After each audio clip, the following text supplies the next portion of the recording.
Mr President, I welcome very much that the Commission is taking infringement proceedings against 14 Member States for failure to properly implement the directive. I am chastened to see that my own state, the UK, is on the list. One of the issues for my country being that the definition of indirect discrimination does not comply. Clearly there is no room for complacency, even in a country that has had legislation against race discrimination for over 40 years. Strong political will is needed on this subject, which makes it all the more disappointing, really, that the Council did not think this debate was important enough for it to be represented in it.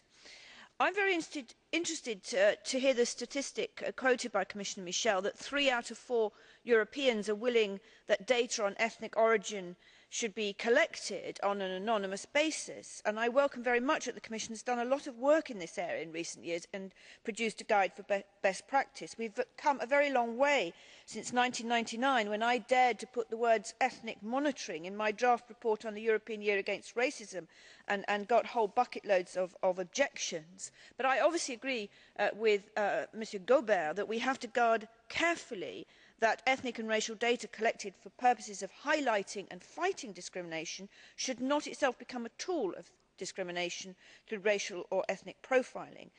Could I ask the Commissioner, besides data protection safeguards, to what extent are the police in their operations, which are of course the supply of services, within the scope of the discrimination ban, for instance in their conduct of stop and search operations? The police as employers are clearly in, but I have never been entirely clear to what extent the directive applies to the police operations.